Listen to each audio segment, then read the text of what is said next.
beautiful and blessed ones. It is Marsha Kirby, and welcome back to Brownface TV. Today I am bringing you, I guess, a bit of different content. Now, I wanted to try to infuse, which I spoke about in my, I forgot what the title of the video is. I will try to link it somewhere here. Why I decided to enter an MSW program. In that video, I mentioned wanting to bring you not just, and I know this is my channel, but I not just wanted to bring fashion and beauty, but also to infuse what I'm learning. I am going back to school to become a psychotherapist. So try to infuse some of, not corporate, oh girl, you are not in corporate America anymore. Try to infuse some of my coursework, but also, yeah, a bit of, if I can help someone, a bit of maybe therapeutic principles, especially mental health. I'm very passionate about that. But today it has nothing to really do with, I guess, therapeutic principles. It's more about tips and tricks if you are a non-traditional student going back to school. Not even non-traditional. I think these tips and tricks can help anyone. Anyway, I'm saying non-traditional for myself because when I started my program, I was already out of school for over 20 years. Yeah, so to God be the glory, because I don't even know. Sometimes I'm like, wow, how did I even get here? Anywho, so I just wanted to bring some tips and tricks if you are, and what has helped me if you are planning to go back to school. This week is my birthday, so just want to give a shout out to myself, yes, and my daughter's birthday. Our birthday is September 6th. So happy birthday to us. And a week after that, I will be celebrating 20 years of marriage. So just wanted to give a little shout out to myself and happy birthday. Just wishing my baby girl a happy birthday. You guys who have been here for a long time know that I struggled for 7 years after a couple of losses to have a baby. And my daughter, my greatest gift, came on my birthday. So happy birthday and shout outs to her. And I should be back next week, but shout outs in advance to my beautiful husband of 20 years. Okay, let's get into the video. All right, I have my trusty iPad here because I have my notes. I use my iPad for everything. I have my notes here. So, and I think I am going to break this up into two parts because there are a few tips here and I don't want the video to be too long. So I guess this portion would be things to think about, or tips before, while you are looking at a program. The second will be part two to this video will be once you have already applied and you are in the program. Tip one would be to research the program or any the prospective programs that you are thinking of. And also with that, looking for backups, okay? Have a plan A, have a plan B, have a plan C, because sometimes plan A does not work out, and I am a testament to that. My original goal for going back to school, I wanted to become an advisor, and most of the advisor, counselor for a school, and most of those jobs that I saw, you needed a master's degree. So I immediately thought, and my future goal was to become, or is to become, a psychotherapist. So I said, okay, this is a program for me. I'm going to go back to school for counseling psychology or look at one of the psychology programs. But it was really about counseling psychology. So I started to look into that program, actually took a class in the program. And then once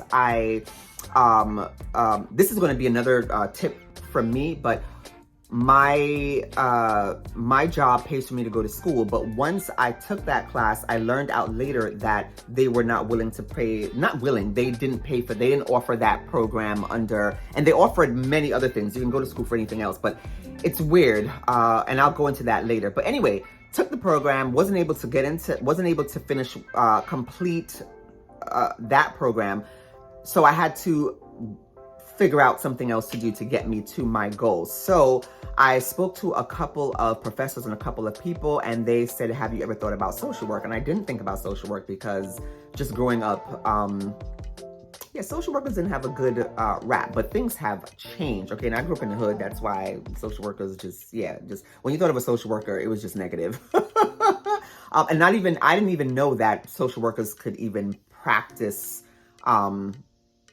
therapy. I didn't know that. But anyway, saying all that to say, make sure you have a plan A, plan B, because sometimes plan A doesn't work out.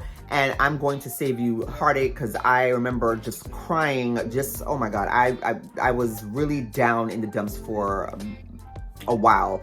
after finding out that I wouldn't be able to move forward with the counseling psychology program. So yeah, so make sure you have a plan B in place. So if that ends up happening to you, it doesn't hit you as hard.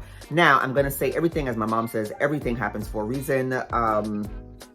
She says every disappointment is for a reason because if I continue with the counseling psychology program, I would have had to go on to a doctoral program in order to be able to get licensed as a therapist, because that was only a 30 credit program without any licensure. The program I am in now, MSW, is known as, especially if you're going into therapy, licensed clinical social worker. It is a terminal degree. Like, you don't have to go on to get a doctorate or a doctorate, PsyD, what have you, in order to practice, if that is your ultimate goal. So it worked out better for me. And also, the social work degree, there are so many avenues. I can work anywhere, child. I will always have a job. Thank you, Jesus.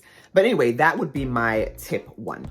Tip 2, before, especially if you have a family, you have a partner, whoever it is, even if you're, mom, sisters, I would communicate. Communication is key. I'm not going to spend too much on this one. I'm going to talk about it in the part 2 of this video. Communication is key. Just let it be known. I'm going to speak again for myself, my husband, letting it be known that I wanted to go back to school. Actually, since we got married over 20 years ago, almost 20 years ago now. We've been together for a little over that, but I let it be known from the time we met that was my plan. It didn't happen until a few years ago, but we spoke about it as time drew near, when I knew I wanted to, and it's funny because during COVID is when I actually applied and got into the program. So we definitely had to, communicate about that. So just communicate, what your goals are to your partner, significant other, whoever it may be, just to kind of get them mentally prepared from now. And actually yourself too, because talking through things, for me, it helps me. So communication is key. That it will be tip number 2. Tip number 3, and this was a big help to me. I'm going to give a little bit of background. I was always a straight A student from elementary up to high school. Got to college, got carried away. I have a very overprotective Jamaican mother. We just won't say it, okay? And when I got to college, it was my first time of freedom, so got carried away. My first real boyfriend. Did okay freshman year, but I don't know, sophomore year, I was trying to be with the in crowd, taking popular classes, which I despised, and didn't realize that until after. So I did end up failing. I think I failed one class and I was getting D's. It was horrible. I was able to rebound junior and senior year, and graduate, but my GPA was still pretty low. And that was a deterrent for me going back to school, because I was just afraid of what recruiters or the acceptance committee for different colleges, what they would think about my grades. So my tip number 3, I would say, would be to take classes as a non-matriculated student. Now, I really feel like this is one of the top tips.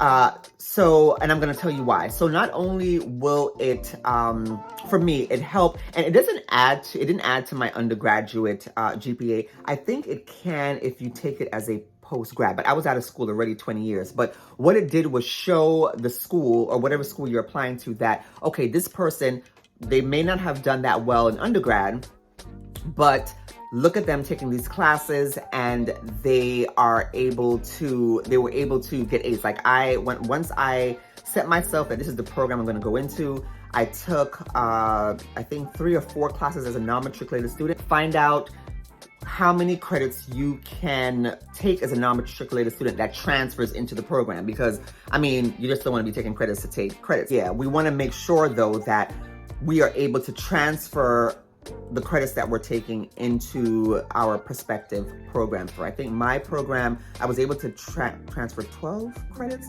either 12 or 15 credits, which worked towards my degree. Now that I'm enrolled, I am spending less time.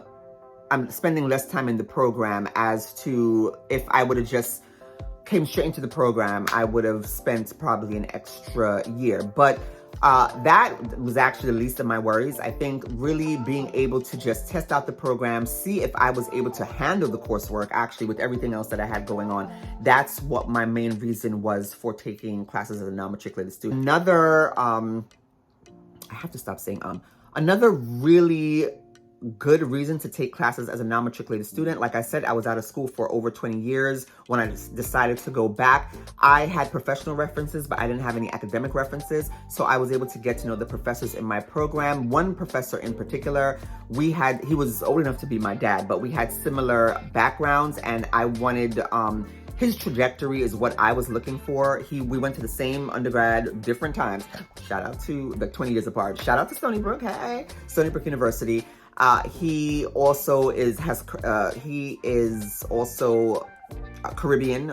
He has a private practice, or had a private practice before he even started teaching for my school. So I was able to get to know him, and I was able to later on ask him for an academic reference. I think this is tip number 4. Now this may go without saying, but not a lot of people really think about it, but having a support system in place. Whoever that may be, please have a support system in place. So whether it be for me, it's my husband, my mom, even my mother-in-law, because she was, oh my God, such a great help to me to watch at the time my youngest was, I think, 2, when I started this, she was like 2, and she was a handful. So I had someone helping my husband and I to watch the kids, and then shutdown happened, which is when I actually enrolled. But I had my husband there as a support system just to kind of pick up, because I knew I would be going full force into this program, just to kind of help me out, and just pick up extra responsibilities around the house. And not even just to help with responsibilities, but also as for mental health help as well. Someone who you can confide in, someone you can cry to, someone you can just talk about different, maybe where you're struggling, where you're not struggling with. So I think having a support system in place is also key. 5 would be, not everyone is interested in academia, but looking at where you work and seeing if they, researching if they pay for you to, or can pay for you to go back to school. I know years ago when I was in corporate, my job did pay for me to go back to school, but because it was it was financial, I would have to go back for that specific degree, finance. I've always wanted to work for academia, so being in academia, they pay for mostly everything. Aside from, it's a long story. I don't want to get into that because I don't want to make this video too long, but they pay for mainly anything, like where you work. Let's say if you work, my department I work in right now is agriculture. I have no interest in agriculture, but I don't have to go to school for agriculture. Right now I'm in school for an MSW. You can go to school for anything. They just introduced a fashion program. I wish I would have known about that. Find out if your current job pays for you to go back to school, and what they actually pay for, and making sure the program that you're interested in is under that umbrella. The next tip kind of ties into the tip I just mentioned. Flexible job, flexible supervisor. Oh my gosh. Now, I was, when I first started my current job, I did mention going back to school with my supervisor, and he kind of gave me the side eye, and I was like, oh, what's happening? Why the side eye? But I think I needed to be there once I was there for a year or 2, I was able to prove myself and prove, I have a really strong work ethic, and my supervisor knew how I handled my job. I had to have a pretty good grip on my current job, going above and beyond. But that also helped with my supervisor also being flexible. Okay, I know Marsha, she handled these projects. All right, I can like if I ask to leave early because I have like a project to work on or what have you, he's like, fine, go ahead, because he knows the job at work is going to get done. In my program, I had to complete 2 years of an internship. There's no way I could have done that working someplace that was inflexible. So I'm very grateful, but just knowing where you work, understanding the culture of where you work, and praying that it is a flexible work environment. Okay, my next to last tip kind of ties into the support system, but listen. Now, because of the field that I'm going into, they stress self-care, and they do stress finding a therapist, okay? Woo! So once I enrolled, and I needed to find a therapist anyway, but once I enrolled in my program, I think I was already a couple months in and I did find a therapist. Now, I don't know if I've mentioned it on this channel, but I do suffer from, I thought it was anxiety and panic disorder, but I suffer from anxiety disorder. That's one of the main reasons why I'm going into, therapy or helping profession, because I want to help people. I'm very passionate about mental health, and I do want to help people with their mental health struggles. Befor I got into this program, I knew I had issues, but being in the program really brought, I mean, if COVID didn't, being in the program really brought these issues to the forefront. So I needed someone, an expert, to help me kind of get things under control, because how am I going into a profession where I'm trying to help people with their mental health struggles? And anxiety is a mental health disorder. Help people with their struggles, and I don't have a grasp on, a grasp on mine, or not even understanding where it has originated. So I had to really dig deep into my past, my history, my trauma, and everything else. Because there are many days, there's still many days now that I just, actually not as many, I'm so sorry, crying in the shower, child, every day, and days where I just really felt like I could not continue on, and having a therapist really helps. So, and that also ties into a support system, because it's a professional support system because I'm paying this person, but support system nonetheless, and grateful, helpful, okay? Even if you're not going to one of the therapy professions or helping professions, I would recommend getting a therapist regardless, because we just don't know what kind of issues are going to surface while we are in the program. If you don't want to, let's say, talk about deep-rooted, deep-seated issues, just having an ear. Maybe you are, you need some clarity about what program you want to go into. You have different interests or what have you. I think a therapist can even help with that. And they even have career coaches, even maybe a career coach as well. But I would definitely recommend getting a therapist. Getting a therapist for just everyday life, honey, okay? But not least, stop looking at age. That was one of my biggest deterrents. I was like, oh, I'm 40, what have you. I'm going back to school. Oh, I'm the oldest one I'll be the only oldest one in my class. Oh, by the time I graduate, I'll be close to 50. Girl, shut up. I'm talking to myself, okay? But I'm also telling it to you as well. Just let's stop looking at age, okay? Whether you want to go back to school when you're 25, you're 35, 45, 55, 65, 75, okay? It can be done, all right? And time is going to pass us by anyway. So whether we're sitting around really thinking about, oh, but if I go back to school, God, if I go back to school now, I'm going to be this age when I get out, or yada, yada, yada. God willing, you're going to get to 50, 60, 70 regardless. So might as well go ahead and reach for your goals within that time frame, because we age by the minute. Come on now. So please stop looking at age. In the words of Aaliyah, R.I.P., age is nothing but a number, okay? Oh, I'm going to circle back to one of the earlier tips, having your job pay for going back to school. I wanted to also say one big pro of that is I'm coming out of school, hopefully right now. I'm in the last hours. There's no debt. I have no debt. I haven't incurred any debt coming out of school. Now, my job pays for the base, the classes, but I have to come out of pocket for fees. So you know what? That's another tip. That's another tip. You want to make sure you have some type of savings in place, because even though your job, your school pays for you to go back to school, there are fees that are going to come up that you will have to shell out for. Like for myself, depending on how many credits I take, when I take like 9 credits, let's say, I have to come out of pocket for like a little over $1,000. Of course, the less, like this summer, I only had to pay $100 and something in fees because I only took 1 class.